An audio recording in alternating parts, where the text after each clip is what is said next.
Can you move it so you can see the mag rack? What do I like? Do I want my head in front of it? Yeah. All right, we're live. Hey, everybody. Just a few technical difficulties, of course, but welcome back to webinar number 2. For those of you who don't know, my name is Ross Evans. I'm founder and CEO at Xtracycle, and it's my honor to lead this series of Q&A as well as some intro stuff for the new bolt-on kit for Xtracycle. Super exciting stuff. Of course, my passion is to geek out about bike stuff, and it's a fun chance for me to take this moment today with you guys and go over a bunch of the details that went into the Mega Rack. I was told last time a lot of the questions that came through had to do with people not even really knowing what a Mega Rack was, and more details on that. But I just wanted to start very high level for everybody out there so we're all on the same page. In essence, if you think of a normal bicycle, generally there's of course all sorts of species, but if you think about the average bike, it doesn't really have a good way to carry people or stuff. And so when I started working on this, the word cargo bike was kind of a bad word. It was something nobody really wanted to have. But we set about to change that, and through the course of history, we've managed to bring about a new style of bike called a long-tail cargo bike. Not the first person to ever make one, of course, but definitely the first to really popularize it and devote my life to doing that with a bunch of great people like we talked about in the last time. Just in its essence, to sum it up, essentially, we would always say that an Xtracycle or long-tail is like having a back seat and a trunk for your bicycle. So cars carry people and stuff, and having an Xtracycle enables you to carry people and stuff. Now, once you're in the realm of a long-tail cargo bike, then the next question is kind of, do you do bolt-on or do you a complete bike? And this series is really focusing on our new bolt-on kit. Although, if you've enjoyed this, you'll be amazed. There's going to be we're going to be launching a series of new bikes in the Edge Runner line this year, which I'm just extraordinarily excited about. Edge Runner is just a phenomenal bike, and with designing a frame from ground up, of course, you get a chance to optimize your geometry so the handling is perfect. When you're doing, kind of pairing an old frame with a bolt-on kit, of course, those of us who find it, we can ride whatever, it doesn't make a difference. But for a lot of people who are, more the beginner set, it's really nice to just start with a bike. And the Edge Runner is just optimized for light and nimble handling. It also has the 20-inch wheel, which gives you just a really, really solid back end stability, strength, and for a lot of families and riders, that rear end stability or lower center of gravity makes a huge difference. But that's just a slight digression to say that's not what we're talking about today. We're actually talking about the bolt-on kit, and so I'm going to dive into sort of all the cool things about bolt-on land. And just like last time, I'm going to shift over so I can share my screen with you here real quick.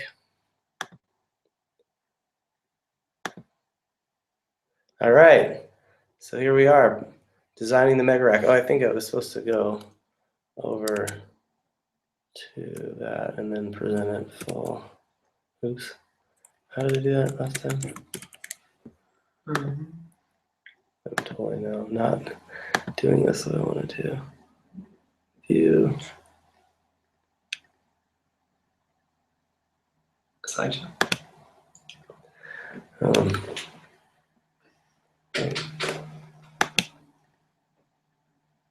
I just did accidentally. All right, thanks for hanging in there, everybody. Perfect. Okay, so this should be what you're seeing, which is designing the Mega Rack Wednesday. Now somehow we need to pause this because I think it's going. Oh shoot, it's playing automatically here. Okay, designing the Mega Rack. Here we go. All right, so I think we're all looking at the same screen here. And what I wanted to jump in with was just kind of look at some of the criteria that we were really interested in redesigning the original rack, the original FreeRad, and I'll show you some of the evolution there, but really critical pieces here. And so I want you to hold out with me as you go through this. Also, let me remind you again, you can submit questions. If you click, there's a little icon, I think in the upper right-hand corner. You can click in there and add your comments and your questions. We'll also, if you're watching this later, it should be in our blog in xtracycle.com/blog. And it'll basically be a conversation about the mega rack or whatever we call this thing. And within that, we are going to have lots of comments and a chance to really have a conversation. So I encourage everybody to plug in from that level. But just to get through this list, of course, essentially super core criteria was the strength. And like I showed in the last webinar, we really found that people wanted to carry lots and lots of crazy loads on their bikes. And so we need to make this thing stronger than one would have ever imagined. Probably the most consistent desire out of the bolt-on kit was to have a greater torsional rigidity, which means that when you ride it, the responsiveness, or you don't get kind of this, what I would call the tail wagging the dog, or this little resistance or wobble. And for an experienced rider, we found that it wasn't that big of a deal. You know, we had people carrying humongous loads off-road, doing all sorts of crazy things. But one of the core design criteria of this new one was to be far more torsionally rigid, which I'm feeling very confident that we've achieved. Of course, there was a desire to have it be compatible with the LT system, the Xtracycle parts, the long tail technology.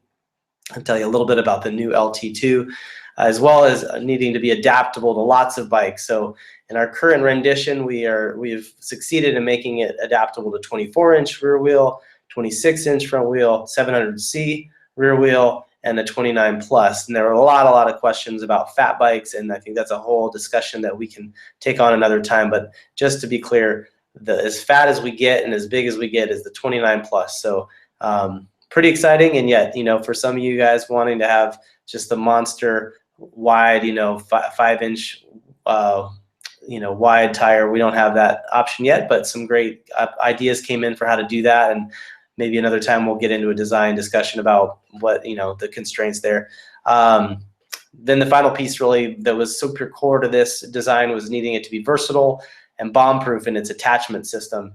And I'll show you some pictures here. So just, again, this will be a kind of a quick, you know, what's to come. We're going to show you a bunch of pieces of how this has the features that we're looking for. So here's a little bit of the bolt-on backstory. I'm going to try to fire through this, and we'll just get on with the next piece of what's new. As many of you know, I started in Nicaragua in 1995, and I show this picture because this is this is the second bike that I made. You can see that it's all welded together. But what's most important to me about this image, of course, I talked to you last time about the 20-inch rear wheel, which you see there. But actually, I was really in love with this rectangular tubing, and that I find has found its way in, you know, and found it continuing on. This is an image of what I call the original Extra bike. This is actually taken in Chile, but it was our kind of in the midway evolution along the way to creating the FreeRadical. So at the point where we started Xtracycle, and this was our original flagship product, the FreeRadical, also known as the hitchless trailer, when we were trying to address our customs issues, and the catalytic conversion kit. Evolution of that, of course, we had people, you know, riding the spine. If you haven't checked out their website, just an insane group of riders and adventurers who schemed up an epic journey to South America, and we were certain that they were going to blow up the FreeRadical that they were riding. So we sent them this as a way to test it. I think they were made most of their way down to South America at that point, riding off-road exclusively. But this was kind of the first step in the direction of making a bolt-on kit that was more adaptable. You see there, if you can see it close enough, actually they modified the original HD FreeRad to have some posts for their brakes, and I always thought, of course, you would want just disc brakes on a heavy-duty bike, but indeed they found that, you know, for durability and other reasons, that having cantilever, or not cantilever, but V-brakes, actually looks like they're running cantilevers there, in the sense that they've got a little cable guide thing that they welded on. So for whatever reason, they were committed to having a much bigger pad that they could manage, and maybe it was much easier to replace those at off-road South America, which would make some sense in terms of their robustness. So it became one of the criteria for us also to make sure that all of these, that we had the option to put on that you could actually put a rim brake on there. You can see the mounted onto a bike. This is the FreeRad HD. And then you can see this is kind of the first one that I talked about the last time, working with Keener and Tucson, and my first thinking, okay, to make this super bomb-proof, let's go back to the rectangular tubing. And the next step, of course, was to thinking, well, why not weld on the racks? This thing is going to be so much stronger. But it turns out that introduced a whole bunch of other problems, and so we ended up going back. But this is kind of what it looked like in this era a couple years ago, when we were going through this phase of the cycle. And one of the core pieces that we found is that when you weld it all together, just the complexity goes crazy, but also in terms of like all the parts, all the Xtracycle compatibility doesn't work as well. And but one of the core pieces that I discovered was, while it wasn't even actually much more rigid in the way that we thought it might be, and it was actually more expensive, and it had the function that we found, which was for a lot of our riders, they would want to take the FreeRad off of their bike, or in this case, whatever bolt-on kit, and switch it to another bike. And if we welded the racks, they would be limited to only being able to ever put it on the one that they originally designed it for, or that they originally bought it for. And we just know that that's not true. In our history, we know that people move these to different bikes all the time. So it became a core thing to go back to the removable racks. And so here you can see, and also the bike, the Mega Rack, or bolt-on. I'll tell you more, but I keep saying the name. I'll just get it out here. People on our last call said, Ross, you realize that the name Mega Rack has been used by Delta, which is a huge, it's a company that makes low-cost bolt-on little racks that go on the back of a bike. And I looked at it and I thought, that's nothing mega about that. But I also checked in with the guy who's in our community, who's a FreeRad rider, who's also an intellectual property attorney, and he said, yeah, you don't really want to use the name Mega Rack. So for what it's worth, you'll see in the slide later that we are deep in the process of coming up with a name that we love, and maybe going back to the name we originally launched this with, which for those of you in the trivia, I'll reveal that later. But if you know the answer, the name we originally launched this new bolt-on kit back at Interbike 2012. Now's your time to shine. So wanted to show you a quick just view into our design process. This really informs some of the stuff, thanks to another community member, Ernest McCrank, who lives in Vancouver, Canada, and he has a firm called Bull Monkey Industrial Design, and he was just so awesome to help me take some of his software capacity and start to analyze kind of how this thing was going to perform and the strength over time. And so you can see kind of one of the early ways that we were looking at attaching this, and I'll show you some pictures in a minute of kind of the evolution of the front attachment system. You can see some of the failure analysis of that in this slide, and also looking at the ways that the frame would respond to different loading, and then the different thicknesses of frame parts. So really analyzing, and one of the questions that came up was, what material is this made out of? And we actually had a sample made out of aluminum. We analyzed a bunch of different thicknesses and different materials, and ultimately actually came down to believing that the best material was what we call a high 10 or high tensile steel. And so that's what we're making this bolt-on kit out of. So I mentioned the evolution of the front attachment. I thought people would enjoy seeing kind of the design process here. Of course, if you look back to the days of the FreeRadical, I found this great picture online from a shooter that, I think this is a self-portrait actually, but if you look right there, you can see the original bolt-on system, and the way that worked with the FreeRadical is it would sit, for most bikes, there was a little tube that extended across, and those of you who have ridden these and are on the call know what I'm talking about. There's a little bridge tube that goes between the chain stays on a normal bike. Many bikes, of course, don't have that, and there's other things in there which causes problems, and so we ultimately discovered that we needed to come up with a better solution. I just wanted to kind of, given that all along the way, I'm going to be, at the end, we're going to take questions, so make sure that you find, on your keypad at the upper right, you can select Q&A to ask questions. So definitely want to get your questions. That's what we're really here for. I'm trying to blow through a bunch of pictures just so you don't have to ask too many questions. I try to think in advance and get into some of the questions people asked last time. And so kind of a question about what it's made out of, how does it attach. This is showing the original attachment system, which again was not nearly as robust. It was very simple.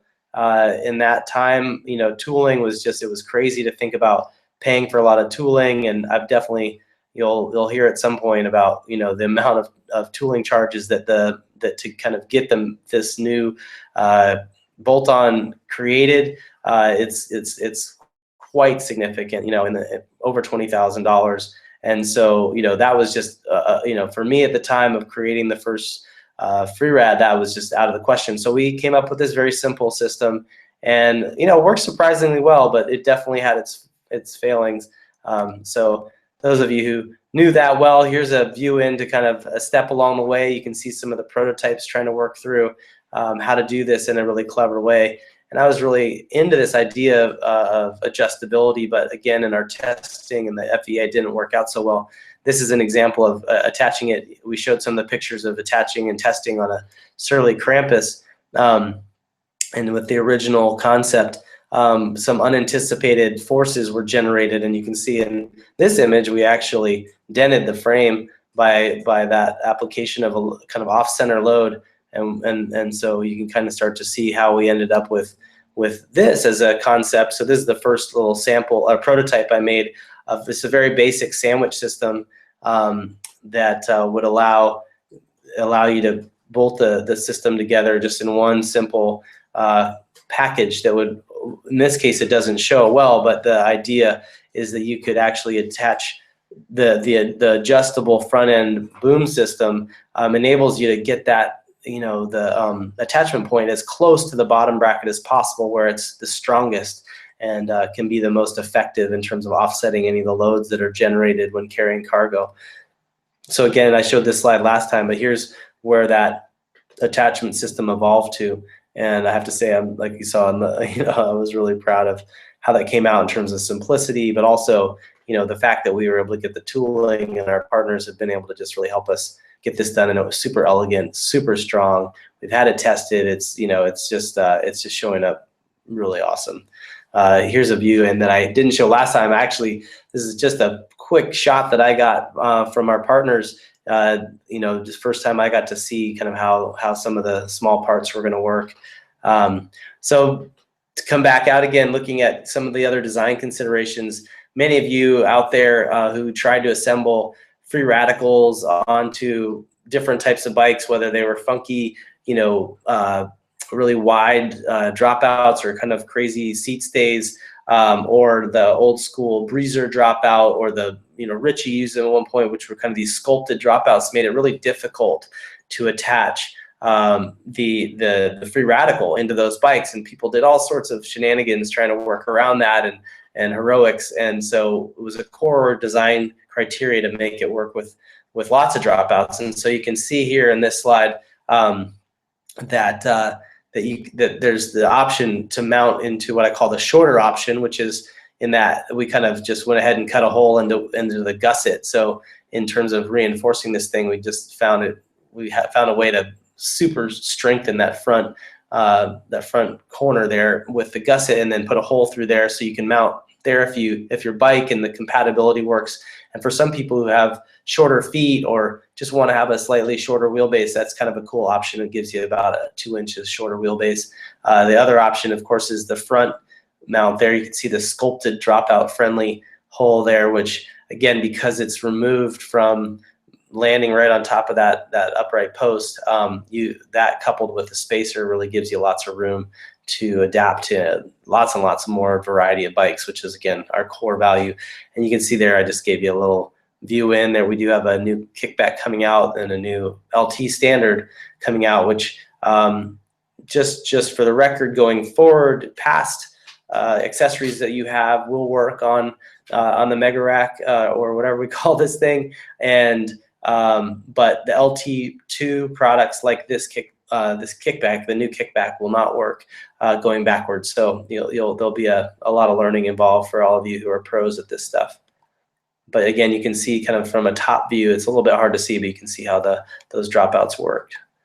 So the other thing that one of the other details I thought was important to show was in the early stages, we came up with all sorts of low-cost ways to mount disc brakes. And if you go back far enough, or actually it's still the case, I should say, if you have a FreeRadical, you know that that it's very difficult often to mount a disc brake. And on the FreeRadical we've been selling forever, you know, you had to put a 203 rotor, but use a 160 adapter, and it was kind of this confusing process for people. And I just wanted it to be really solid. And one of the neat things that came about through this design process was actually sort of a built-in disc brake protector, which we were always trying to crack that nut. So you can see, this is not a great picture, unfortunately, but we actually have we've succeeded in putting a post mount, which those of you who are in the know, it's really become a standard on quality bikes to have what's called a post mount, which means that you don't have to put in kind of an adapter plate often, or there's the difference between the IS standard and many people feel like it's a much easier way to adjust your brakes, and just, I mean, it's super, super strong, and it was a design coup, and that we felt like was really worth it. Little unknown piece that those of you who have an edge runner have had the experience of the removable tailpiece on that, and maybe you've wondered why that's there. Well, one of my core goals has been to develop a modular piece for that, and you can see this is kind of what it looks like on the new Mega Rack bolt-on kit, and so you can see how that tailpiece can come off. What we didn't anticipate, and it was sort of, it sort of had to find lemons, make lemonade, but it turned out really a challenge. When we made this thing as strong as we did, it was so rigid and robust that the factory just simply could not align the frame after welding. So we, in a classic sense, you weld up out of jigs, and then, but even with that, with warping and cooling and differential materials, it's always different on every frame, and so factories will actually cold set the material or the frame against a very highly precision alignment jig, and they were not able to do that. So that's what kind of precipitated the need to make a removable tailpiece. But what I hope to come is any number of products that those of you out there might be inspired to do, but I've got some designs in the pipeline. I'm really excited to come out in the next year or two that will give our bikes superpowers, even more features that I can't build in right now, and they should just be options. So very cool. Lots of questions about electric came up, and all I have to say is I feel like that electric bikes are upon us. I've always said that an electric bike without the ability to carry cargo ends up being much less useful. People really don't feel like they can replace a car trip because they can't carry their groceries or their pets or their kids. And so what I always say is, the equivalent of electric with cargo is like chocolate and peanut butter. So of course the two are better together, and in our case we needed to make the bolt-on kit really work well with electric. What I can say is the robustness of it is just so much better suited to electric conversion. And of course, we've had a ton of fun messing with various kits, but there was a question or a suggestion from one of the community members to actually sell a kit that's fully comes with all the electric stuff, so you can make an electric cargo bike conversion kit, which I think is really exciting opportunity, and we have some great partners that we're talking to about doing that. Grin Technologies in Canada, and LeGrand Cruz, who's going to be naming his company ERAD, which of course I'm excited about that. So anyway, more to come on electric, but it's definitely the cutting edge, and it's going to be really just a perfect, awesome contribution. In fact, one of the best things that I felt about this new kit is that you can put it on, it's because it's so much more adaptable, and so many electric bikes have kind of funky ways that they've dealt with the battery and spacing. It's going to make a big difference in terms of being able to just take somebody maybe really found that they didn't ride their electric bike that much anymore, and you can pick it up for quite cheap, and then you can convert it and get a great steed, great electric transportation machine out of it. So to hit the question, the name in question, I have to say RIP Mega Rack, rest in peace. Delta got it, and we were not savvy enough to figure that out. So thanks to you guys for shouting that out. I feel a little embarrassed, but whatever. It takes a community, right, to raise a child, and I'm the child here. So what I can say is I am open to your ideas, but there's been a lot of interesting traction around the name we originally launched this with. So I asked you early on, I don't know, it was sort of a trivia question. Those of you who remember LEAP, the Leap, the Xtracycle Leap was the name we launched with, and we actually, our friend and awesome graphic designer, Rick Pickett, designed that logo for us, and I actually kind of love it. I love that it, you know, kind of communicates this idea of course, the form of the new frame design, as well as this sort of infinity of reuse and wheels and motion. So lots of people commented how Mega Rack was a stupid name, and I had to admit, after sort of talking about it with everybody, it did seem kind of stupid. So I'm willing to let it go, and we'll see if Leap is what's next, but you heard it here first. Oh, okay, I couldn't help but just throw this in. This is a little bit of a brain teaser, but this is one thing that might actually get done. It needs some more tooling charges. So, but if we succeed in kind of getting all the pieces going, and everybody jumps up and helps make it happen, you know, one of the real great opportunities is that this platform becomes something that we can all riff on. And so you can imagine one of the cool things about this, why I mentioned the belt drive, is that if you run the belt over top of this, it turns out you don't have to cut the frame. So if you have a bike that was intended to be used with the belt drive, and you can, you know, those of you out there who have been dreaming of this, it turns out there's a lot of details to it, but I'm guessing somebody out there is going to figure out how to do it. So this is also an option for just getting the chain up high. So it's really a chain roller, but I just couldn't help but tell those of you out there who love to nerd out about things like belt drives about that potential. And lastly, I just wanted to say, you know, this is really about, I've just loved all the comments and the ways that people jumped in and contributed ideas and thoughts. Like I said, a bunch of things that came up even already, like the name Mega Rack being taken. So thank you for that. There are other people who said, hey, what do you want me to do? How do I, you know, I'm fired up. How do I share this? You know, how do I, what's my action that I can take? And I love for anybody out there who sees this to share this conversation, share this video, as well as share your ideas. Just get involved in the comments section. And if you're watching it on Google Hangouts right now, then obviously you're sending in your questions, but also this will go live on our blog, and I'm guessing that we have comments plugged in there. Thank you, Evan, for that. And so we're going to be ready to rock, and I'm really excited to actually open this up. The last time we did a kind of a form, which was great to get everybody's feedback, but I mean, you know, almost 100 people made awesome comments, but I feel like I only myself and, you know, a couple of us here got to look at those, and so I wanted to really open that up. Really big question here is we need people who are interested in organizing your community. I mentioned it briefly last time that we're talking about this kind of idea of selling 10 packs, and is that a way to kind of get this thing to go? And one of the best ways that I've seen is that we get lots of riders together, and you kind of help each other overcome whatever technical challenges there might be of doing the conversions and having a party. And so a number of people wrote in and said they're, you know, stoked to get 10 packs or several 10 packs for their community. So I just want to keep that idea alive. If that's something you're interested in, of course, write in and let us know, and we'll keep evolving that concept. Like I mentioned here, you know, this is really moving in the direction as Xtracycle's core values are community and innovation and transformation.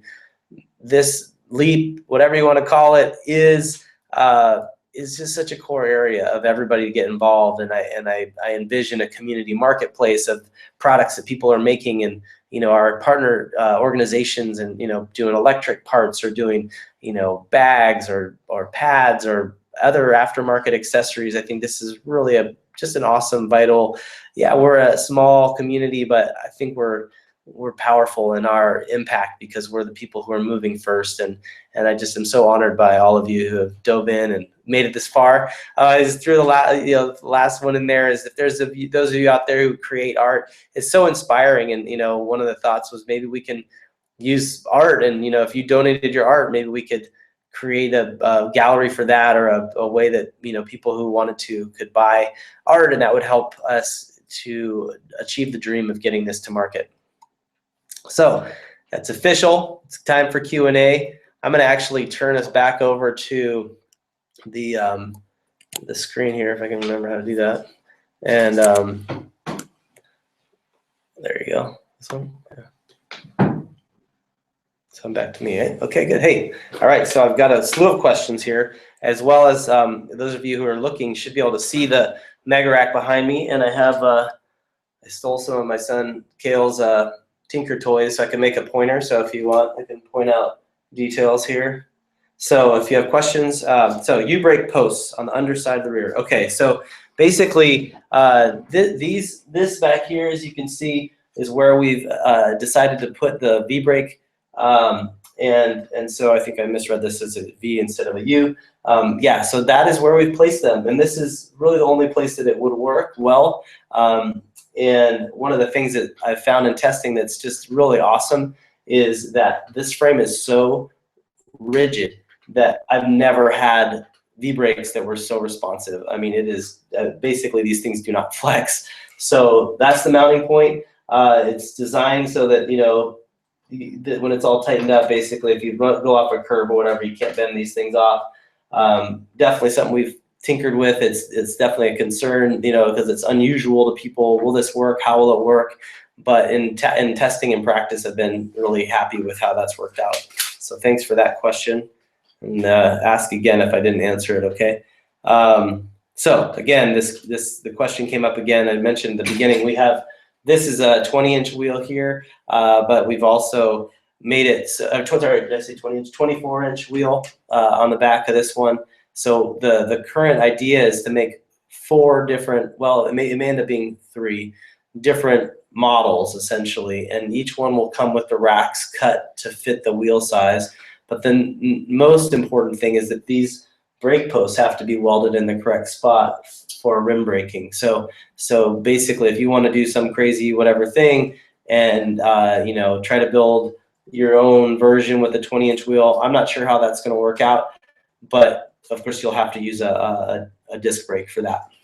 So just to be clear, the wheel sizes again 24, 26, 700, or basically a 29er, and or the touring 700C size, and then finally the 29 plus. We really have made that work. So for the advent of that unique size, I've found it just to be an awesome combination of just roll over anything and also have enough volume. And so it floats over sand and can just crawl over anything. And when combined with a mid-motor electric, you know, it's just profound what you can do with that. Hope that answers that question. This is a great question. So there was a question: am I concerned that this will cannibalize sales from the Edge Runner?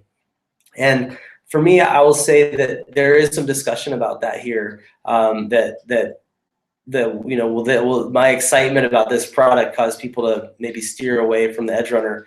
And what I can say is that I really feel like if I'm successful in communicating to people who this is for and how well it'll work for them, the way I see this is I've had so much history of selling bolt-on kits. You know, that was, you know, 15 years of it with Xtracycle, from the early days of the FreeRadical on to now. We've been selling that product, and I've just learned that, you know, for the average person, they don't know how to even, you know, adjust. I always say, like, people don't know how to, back in the day of VCRs, they didn't know how to change the clock on their VCR, let alone have a chain braking tool and the ability to adjust a derailleur. So there certainly are shops out there, and we love them, who are committed and devoted to helping people convert their bikes, or taking bikes out of the basement and through the winter converting them over and putting more cargo bikes on the road. That's absolutely part of our activist mission, and I believe that will continue. But what we've also seen is a tremendous amount of feedback from people saying, I just want something that'll work great, and particularly for people who are just entering into this, as opposed to somebody who's really, you know, a tinkerer and a bike mechanic and a DIY hacker specialist. You know, that's what this is really built for. For the person who is just committed to reuse, which I deeply value myself. You know, I've got bikes that I bought in high school, you know, that I still ride. And that was one of the first things that I actually bolted one of the first prototypes to. So I absolutely believe in reuse. And so for the people who are committed to that, of course, they can get one of these and get it to a shop that can help them put it together, or a bike kitchen who will teach them how to do that. It's absolutely part of the empowerment that we believe in. But no, I feel like the Edge Runner is just, it's such a good design. It's so solid. It rides so well. I mean, there are 1,000 decisions when you design a bike from scratch. There's hundreds and hundreds of parts that go into a bike, and each one in our case gets specifically picked. And when we launch our 2015 line, you'll see exactly what I mean. There's just so many ways you can dress it up to really address somebody who's wants to be more upright, or wants to be have different components. And it gets very expensive if you want to take your bike. People want their converted bike to act like the new thing, and it just ends up being disappointing for them. We really want to be clear. This is great for the adventurer. This is great for the person who's hacking and dreaming up, like, I've always wanted to make a bike that could do this, or I want it to fold. I want to try to put it on a bike that'll fold. All that stuff, is available through the Mega Rack, but it's certainly not anything like the Edge Runner in terms of its ride quality and ease of handling, as well as, of course, the low, the 20-inch rear wheel is just such a phenomenal benefit to the people who are loading up big loads or just riding with kids or whatever. It's if you don't know it, it's a pretty magical experience. All right, so the question of launch date, that I can't answer. I don't know. I think it's really something that we've started in on this process, and I had hoped at today's call to have a real answer for you. What I can say is that I'm very keen to begin to pre-sell these, and we're looking for a good way to do that. We really need everybody in our community to get behind this and help us. We're gonna be trying to basically get them sold in advance. We have, with this product and moving to the quality of manufacturers and basically all the tooling, there's a certain volume that we have to hit, which is a lot higher than our previous manufacturer. So one of the other barriers to entry for us at this stage is to get enough orders going. And so definitely stay tuned. Definitely let us know if you're interested. And it looks like we'll be able to, make it available, and kind of the first people get in. I think I'm going to find a way to make it really feel special. So, if you helped us get it done early on, and you committed, your money to help make sure you got one, and to support us in getting our tooling and getting our volumes, we want to really honor you as a core part of our community and getting this, the leap to market. So stay tuned. We'll definitely let you know. And yet, hard to say right now, but if I were to go on a limb, would I say I don't know. I'm hoping April we'll be able to make it available to you in a pre-sale way, but that's a TBD. I will say also that the delivery timeline is really unknown, but depending upon, again, how much interest we can get, there's a lot of details and tooling that needs to be paid for, and we just got to generate enough interest. But I think if, just a wildly, best case scenario, I would say late fall this year we would have it. A more realistic scenario, just based upon, not knowing for sure how everybody's going to respond, would be, spring in 2016. But man, that pains me to say that. So I hope we can rally and get this thing done. Got it. Okay. So basically, are the racks bolted on? Are they attached to each other? The answer to that is the racks are basically using the same system as the Xtracycle has always used. We have these upright posts. Here's my pointer stick. Upright posts with the aluminum tube sliding in. There's the new so the Mega Rack / Leap, the bolt-on kit will work. Like if you wanted to port over all the accessories and parts that you had on your current or existing bikes, that would work. The new system is going to come with the LT2 standard. So we've got a new injection molded deck and new racks that attach some different accessories to them differently. We're just really kind of going through and upgrading a bunch of the features that we'll let you know about when we launch the Edge Runner 2015 line as well. But yeah, that's how they're working. The racks basically will bolt on with what we call a rack lock, and it just makes a super tight connection. And then the whole system is held together with the deck and the parts that bolt onto there. So yeah, asked about the FreeRad attachments. Most everything will work. I believe we haven't tested everything. As long as you were to move your racks over, all this stuff would be, the bags would still work and Hoopty would still work. But if you basically wanted to use the new racks, you would need to upgrade to the next bags and stuff. So that'll be an option for people. But also one thing that definitely will not work in this scenario is the footsies. The footsies are a casualty of the new design. So apologies for all of you who have footsies and would love to put them on here.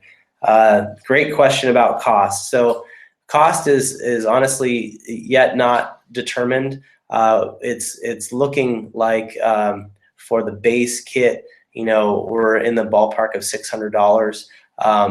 But that's something I just haven't even gotten my final pricing on. We've got to basically get the final tooling in place. But I've been shooting for the lowest possible price. Well, what we've seen is just over time, it's all the best pieces and all the safety and security and refinements and tooling have meant that the price has gone up a little bit. And yet I feel really confident that everybody's just going to be blown away at how well this thing works. It really, truly is an awesome accessory to any bike.